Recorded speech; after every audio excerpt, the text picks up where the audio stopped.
2014 సంవత్సరంలో ఈ రాష్ట్రానికి అమరావతి రాజధానిగా నిర్ణయం జరగకముందు అమరావతి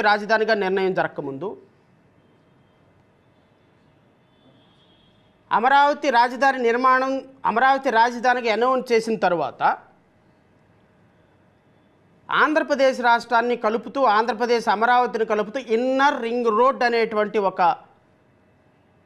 174 కిలోమీటర్ల ఇన్నర్ రింగ్ రోడ్డు వేయాలి, ఐఆర్ఆర్ అంటారు, వెయ్యాలి అనే ఒక ప్రపోజల్ సిఆర్డీఏ తీసుకొచ్చినప్పుడు ఈ ఇన్నర్ రింగ్ రోడ్డు ప్రపోజల్ ఎక్కడి నుంచి ఎటు వెళ్ళాలి, ఈ ఇన్నర్ రింగ్ రోడ్డు ప్రపోజల్ ఇనీషియల్గా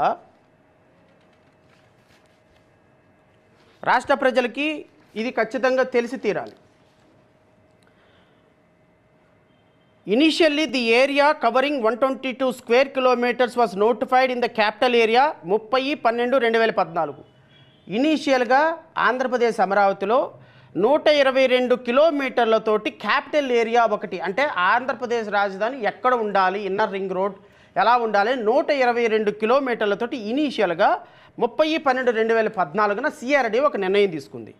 the area of the capital was modified to 217 kilometres 9/6/2015. 9/6/2015లో అంటే ఒక 6 నెలల తర్వాత ఈ 122 కిలోమీటర్ల ఇన్నర్ రింగ్ రోడ్ని 217 కిలోమీటర్లకి మళ్ళీ మోడిఫై చేశారు, అంటే ఎక్స్టెండ్ చేశారు పరిధిని. The Singapore government prepared a detailed master plan for capital city for 391 kilometres. సబ్సిక్వెంట్గా ఏం చేశారు, ఆంధ్రప్రదేశ్లో ఉన్నటువంటి ఈ ఇన్నర్ రింగ్ రోడ్డు పరిధిని పెంచమని మాస్టర్ ప్లాన్ తయారు చేయమని సింగపూర్ కంపెనీకి ఇచ్చారు. The Singapore government prepared. So 391 కిలోమీటర్స్కి దిస్ వాజ్ ఎక్స్టెండెడ్, అంటే ఇన్నర్ రింగ్ రోడ్ పరిధి 391 కిలోమీటర్లకు పెంచారు. The decision making authorities were thus manipulated the area of the capital city suit their vested interest. Kantheru, Kaja and Namburu villages గుండా ఈ inner ring road వెళ్ళాలి అనేటువంటి ఒక ప్రపోజల్ని సిఆర్డీఏ అధికారులు ముఖ్యమంత్రి చంద్రబాబు నాయుడు అధ్యక్షతన ఒక ప్రపోజల్ తీసుకొచ్చారు.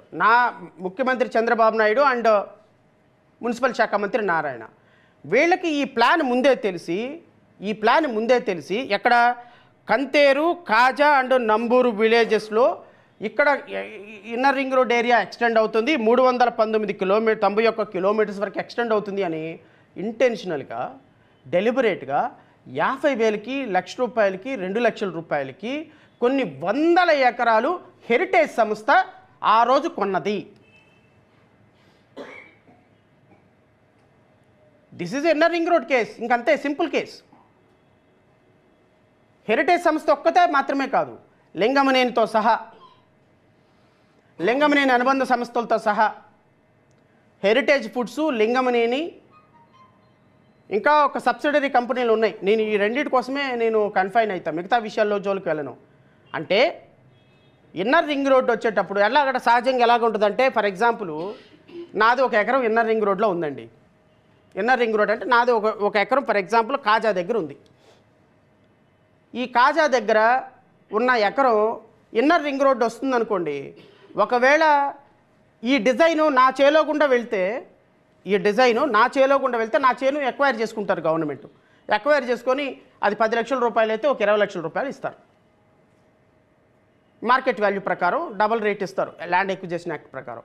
సో నా పొలంలో గుండా దారి వెళ్ళింది, ఇన్నర్ రింగ్ రోడ్ వెళ్ళింది అంటే తీసేసుకుంటారు నా పొలాన్ని. ఇంకా నేను ఇవ్వనయ్యా, నాకు సంబంధం లేదంటే కూడా ఊరుకోరు.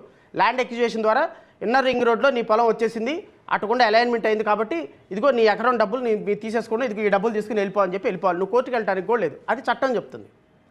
కానీ దాన్ని స్లైట్గా డిజైన్ మాడిఫై చేస్తే, ఫర్ ఎగ్జాంపుల్ నాది 21వ సర్వే నెంబర్లో నాది 1 ఎకరం ఉందనుకోండి.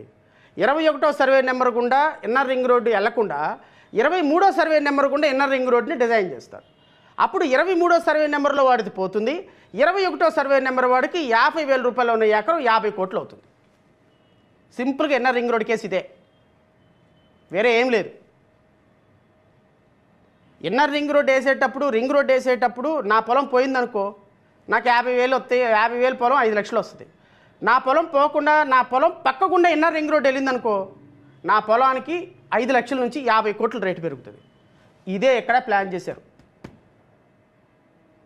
నారా లోకేష్, మున్సిపల్ శాఖ మంత్రి నారాయణ, చంద్రబాబు నాయుడు, లింగంనేని రమేష్ వీళ్ళందరూ కూడా ఇన్నర్ రింగ్ రోడ్డుని డిజైన్ని మొత్తాన్ని మ్యానిపులేట్ చేసి మొత్తాన్ని ల్యాండ్లు కొనేసి ఆ ల్యాండ్లు పక్కగుండా దాని దరిదాపుల్లో గుండా ఇన్నర్ రింగ్ రోడ్ వెళ్ళేటట్టుగా డిజైన్ మ్యానిపులేట్ చేసేసి వీళ్ళ ఆస్తుల్ని కొన్ని వందల కోట్ల రూపాయల రెట్లు ఎక్కువగా వాళ్ళ భూముల్ని పెంచుకున్నారు. ఏమ్మా భువనేశ్వరి గారు, నారా లోకేష్ గారు, చంద్రబాబు నాయుడు గారు, మున్సిపల్ శాఖ మంత్రి నారాయణ, పత్తిత్తి కబుర్లు చెప్తావు నువ్వు. మీరు చేసిన యదవ వ్యాపారాలు మీరు చేసిన ఇవి. రాష్ట్రంలో రాష్ట్ర ప్రజలు అమరావతి క్యాపిటల్గా నిర్ణయం జరిగిందని సంతోషపడే సందర్భంలో దాన్ని ఇంటెన్షనల్గా అమరావతి ఇన్నర్ రింగ్ రోడ్ ఎటు నుంచి వెళ్తుందో మాస్టర్ ప్లాన్ను లీక్ చేసి అఫీషియల్ కెపాసిటీలో చంద్రబాబు నాయుడు కూర్చొని, అన్అఫీషియల్ కెపాసిటీలో నారా లోకేష్ కూర్చొని హెరిటేజ్ సంస్థకి ఇంటెన్షనల్గా ఇదిగో ఇక్కడ భూములు కొనండి, ఇక్కడ భూములు కొనండి, ఇక్కడ భూములు కొనండి అని భూములు కొనేసేసి ఇదిగో ఈ సేల్ డీడ్ల ద్వారా భూములు మొత్తం నేను మొత్తం చదివినిపిస్తా. 29 సేల్ డీడ్ల ద్వారా రాష్ట్రంలో అమరావతి పరిసర ప్రాంతాల్లో హెరిటేజ్ సంస్థ భూములు కొనింది. ఎందుకు కొందయ్యా? ఇవన్నీ సేల్ డీడ్లే. నేను ఈ సేల్ డీడ్లన్నీ మీరు రాష్ట్ర ప్రజలకు ఇప్పుడు ఒక కాపీ రిలీజ్ చేస్తాను మీడియా సోదరులకి. ఇప్పుడు మీ ముందు ఆధారాలు పెడతా.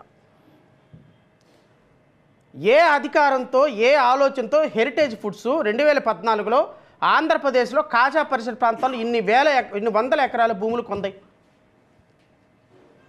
కొని ఇన్నర్ రింగ్ రోడ్ని డిజైన్ని మ్యానిపులేట్ చేసి తద్వారా రాష్ట్ర ప్రభుత్వానికి, రాష్ట్ర ప్రభుత్వ ఖజానాకి నష్టం వాటిల్లే విధంగా పనిచేశారు చంద్రబాబు నాయుడు, నారా లోకేష్, మంత్రి నారాయణ వీళ్ళందరూ కూడా పనిచేశారు అనేది సిఐడి ప్రధాన అభియోగం 2023లో.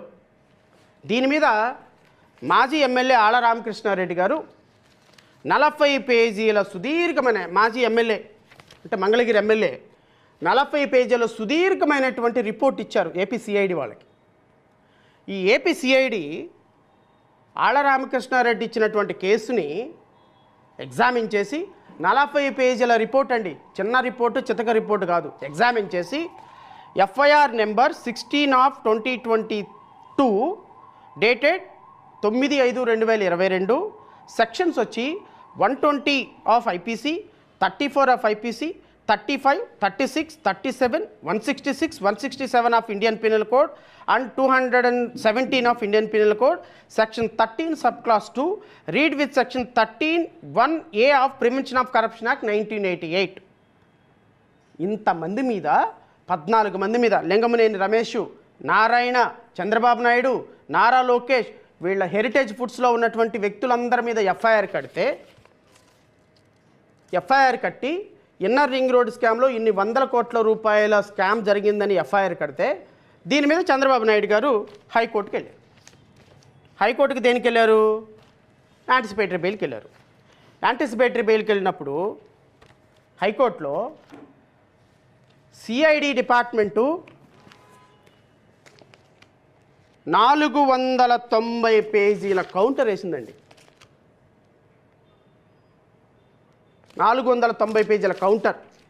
ఈ కౌంటర్లో ఏ విధంగా మాస్టర్ ప్లాను మాడిఫై అయింది, ఏ విధంగా వీళ్ళు భూములు కొనుక్కొని హెరిటేజ్ లింగంనేని ఆస్తులు పెంచుకున్నారు, ఏ విధంగా ఈ రాష్ట్రంలో ప్రజాధనం మిస్యూజ్ అయింది, అసలు చంద్రబాబు నాయుడు, నారా లోకేష్ బెయిల్కి అర్హత లేదు, వీళ్ళని అరెస్టు చేయాలని ఏపీసీఐడి 16/10/2023లో 500 పేజీల కౌంటర్ వేసింది. దీంట్లో ఈ కౌంటర్ మొత్తాన్ని నేను చదవలేదు కానీ సమ్ అండ్ సబ్స్టాన్స్ ఏందో నేను చెప్తా. ఏపీసీఐడి వేసినటువంటి మెమో ఇది. ఈ కౌంటర్తో పాటు ఈ మెమోని నేను చదివి వినిపిస్తాను రాష్ట్ర ప్రజలకి. ఎందుకంటే నేను అన్నీ చెప్తుంది, ఇన్ని ఆధారాలు ఉంటే ఈ కేసుని నిన్న విచారణ ముగిచ్చేస్తున్నాం, ఆధారాలు లేవు అని నిన్న ఏసీబీ కోర్టులో క్లోజర్ రిపోర్ట్ వేసేసారు పోలీసులు.